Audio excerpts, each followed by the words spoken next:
manuti profechuun kunooti onun jette mucaa kana haalatti mijeessuu dandeenyu mijeessin sana nagarre taanani namni shakam nus hunda keenyasis intalatti sana walii galaniiti maallaqa maqaan si akka sirratu birrii kanitee fi ta'a jedhee aman shakka namni sanaaf eessaayyuu taatu karaa kamiinuu yoo dandeesse nuuf fidiwa yoo ati san nuuf fidde hundumti keenya amanneet wallahi amma sirraa cufnee baana kan an kanan jedha ustaaz wanni natti mul'ate kana dhiifama kanumarratti jara keenya ragaa waan jarri haasawuun jiru birriin si harkaa baate walii gallee qaamni gartee waan takka birriin atti kanneen namni yoo jedhamtu kan namte tikeetaa murtee miti tikeeta san isitti ergitii miti intalti waa tikeeta kanas gana mubaaraki ani isiniin gaafadha tikeeta murame kana intalti sumeeyyaa taan ittiin ergine Sumayyaan boodee bisa na duuba haasawittan jetti booda na duuba haasawittan jetti Sumayyaan boo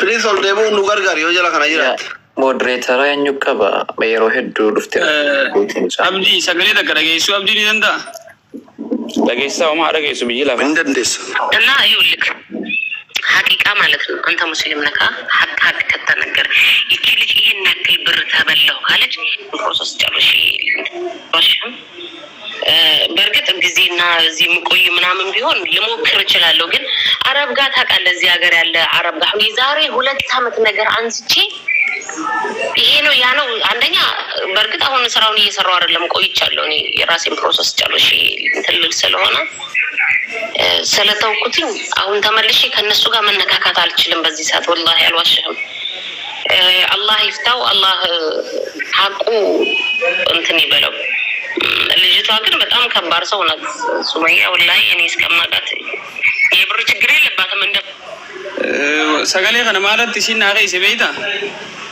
ረጋ ፍዲን ጀን ረጋ ቪዛ ተውስ tikeeta tos waan dalee deemee fakkeenya maallaqa tan isinii nyaate moo si sumeeyyaa walii galee nyaate moo si sumeeyyaa nyaate namni amanu hin jiru hin fakkeenyaaf kana nu amansiisuudhaaf ragaa meeti viizuma tokko waan speelingi oo maqaa mucayyoo sanii quxurii paaspoortii sillee waan qabu tokko hin ergi hin uma tokko kana bichaa malee waan takka leesirraan barbaadu hin jenna yeroo isii gaafadhu waan amal lamaa dura hin qabu silkiin kiyya illee jijjiirramee jira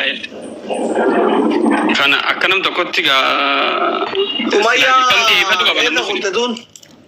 Networkii damo asli ergataa jirti bar yookiin moderator na kenitee fudhatte dhengadda ko ergataa jirti bara babo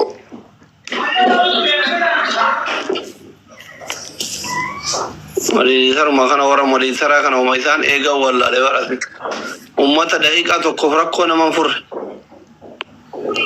raakaale dikenna qoyka amati kendu ustaz wannan kana gaafadhee fi wallahi haqa jiru baasuuf namni nama nama ustaz anis isinis hojii keessan deemuu dandeessu garuu sumayyaa tasfaayis maaf arrafamaa teessi isheen suni maaf haasaa deemteessi bakka la dhiifama naa godhaate an akka abdiitti sagalee qaallittiis isin kana jettee kakattu hin barbaaduan waan bicuu kacarraanitti isin argattu jira amma maaliifin kana gaafadhe beektu sumayyaan amboo maal jettee nan kakadhee barbaada abdi Arkan Sumayyaa barbaada ilaalaan jira ani waan tokko ija kootiin hin agarreette Sumayyaa amboo sanaafi ammas naannofnee gara kakaatti deemaa jirra ustaaz maaliif isin jira beektu namni nu nama nu hunduma keenya Sumayyaan sun hin agarreette Sumayyaa amboo isheen kun immoo ergee raafi nu jechaa jirti isheen erguu dhiiftus yoo qabaatte waa bicuu nu agarsiistu an kanan jedha asirratti abdii deebisa kannu ayye tokko faratti ani aslitti simee nama kana paaspoortii jefiliitiin qaaman dhaqnee waliin haasofne yoo baasus ka dandeettu ta'e haa baastu jedheeniira takka faratti jechuudha lammaffaarratti dammoo ani eenyu amanuu baatee osoo hin taane fakkeenna intala kana nama biyyarraa nama fidduudha namoonni nama biyyarraa fiduu ishee kanaan wal beekan jechuudha kanaaf dhaqanii haa gaafatanii jettanii dheengadde erga isaan keessanii isaanumti kunuyyuu paaspoortiin sheekinoo kooppiin kanadha sisteema keessaa waan akkanaa nu baasi jedhanii qaaman akka haasofsiisaniif an qaaman faana deemuudhaaf dheengaddumayyuu qophii ture jechuudha. Kanaaf dhimma kanarratti eenyu fudhatuu baateefu ani wannin barbaadu inni takkaffaan waan kun ana harkatti akka hin baanne qofa uummanni haa baruuf jechuudha. Lainnahu waan kanarratti namni takka hanga har'aa maqaa kiyya dhahee hin beeku waan ta'eef jechuudha. Kanaaf anuu yoo barbaachisaa ta'e akka nama tokkootti kaasaa maqaa kiyyaan fedha ishee kan naarrabsitu dammoo hundi keessanuma so'aatii kaffaltan tiiftanii asirra. Allaqee nagamu. Asirratti dhaaddannoo waan argi wanti barbaachisu. No dhaaddannoo osoo hin taane ilaala. هذا كي رسمي أباكي Araaraaf deemaa jirtu. Kakuutay ani kakachudha fudhii gaafa jalqabaayyuu akkanaaf kakattuun jedhe ani. Jarana. Yookaan kun katamtees bar yookaan kattee rabbi marga dhiftee birrii numa baafamtii numa kan namtiif qaamni eegasin numa akka waan jechuudha. Amma waan jenne ragaa tokko akka gimmaashallee taatu dhibbara ta'u arganne birriin gartee akkasii harkaa baate amananis amanuu baatanis asliin sarmadeen gada sagalee waliin dubbisne intalti sanuma.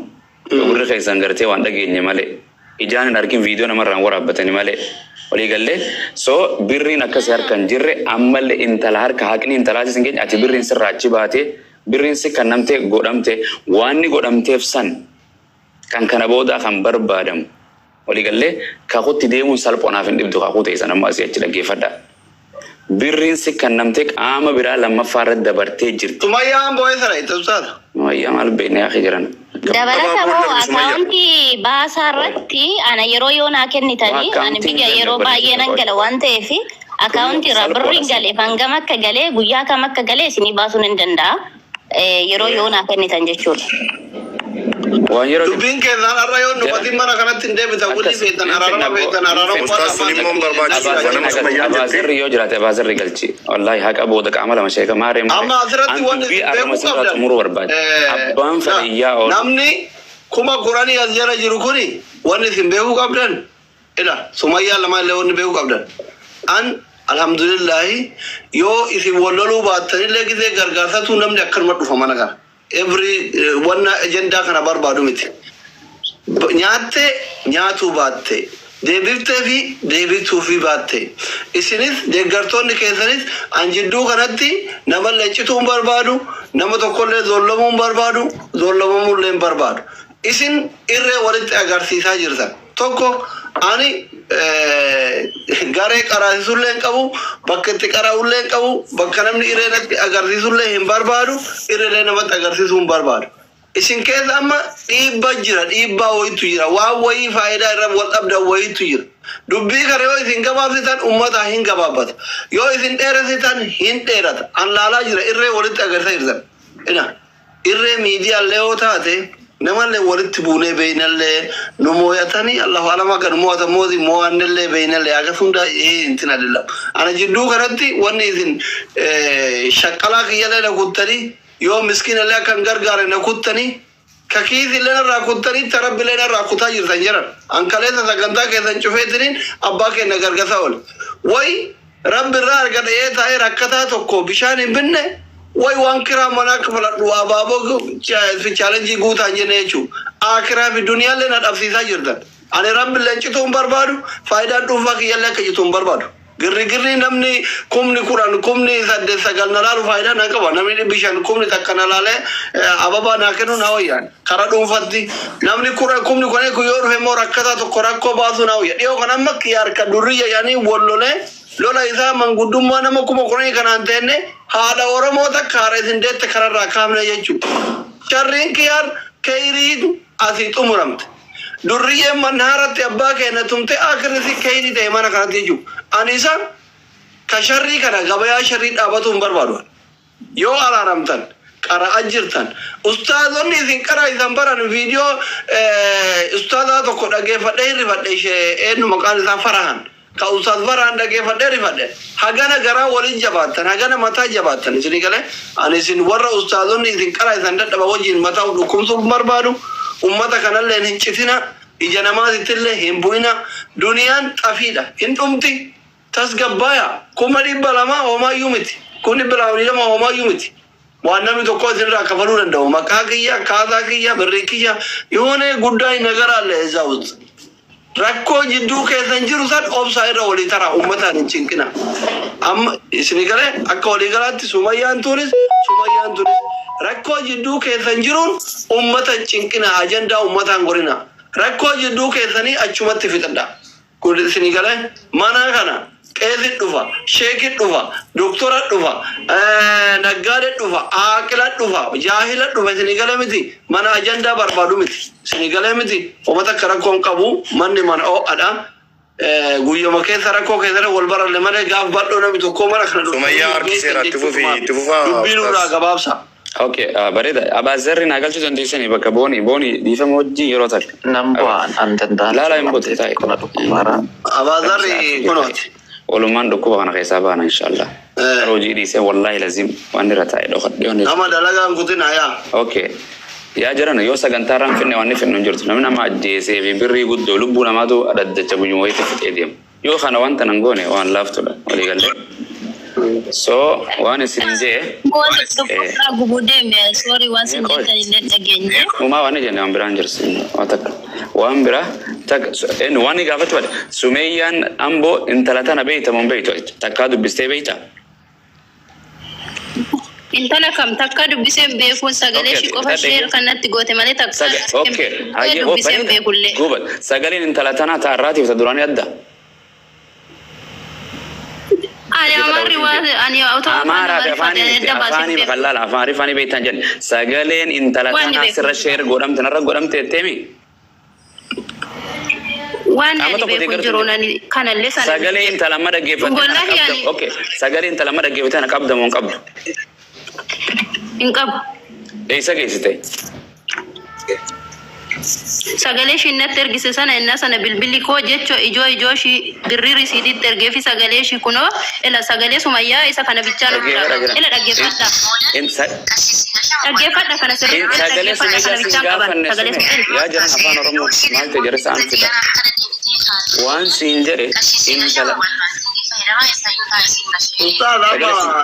ana wada kadinja jarri dugan barbadu wal moya chuba asli dagge fad intala sagale abba fete namni beka sagale intala tana rabbi sirra gada sit nat ergitete sagale sher na ragotet sagale intala tana sumayya qabdo mon qabdo isille gafachu finde magana sumayya bajirto ya ustaz wallahi ka rabbinatti ragaju rabbi laman tanetti kakadde ani intalli kun ishi dalle ishi mitille jecho imurte swanin beko allah alam wallahi lazim Allahu alamin intatu Allahu alamin wan sagale na marat ergamte sagale na mara gosa sagale dagge fadda takka muslim takka urage na jette takka wan sinjete ya jaran takka marat takka wara kenya tishi tayyibe nyun jedan sagale intala arrata na sitte ergite nama khone beita mon beitu si nama khana kallati imbe kula kosa hille hin qabun hamar ma wante sagale sheddan ba fadwa yo sotra sirra be na ke fadda subhanallah jarana ante duga barbada chufin dem tan gatan dagge duga barbada wallahi lazim duga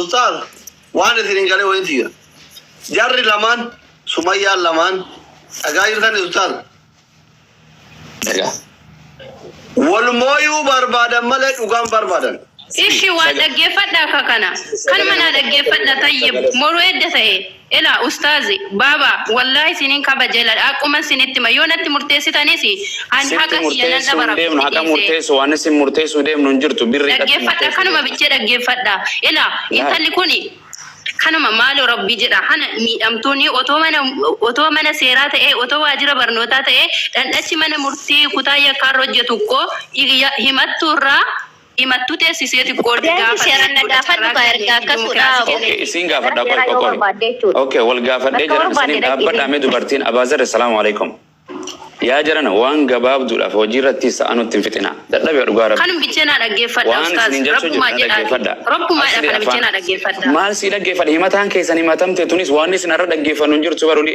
mal laynu kun garam jira mal la khesi khafalu birrin talatti kenne rajet yanani mo kuno kanate dagge fadda sagale shi ittifa dagge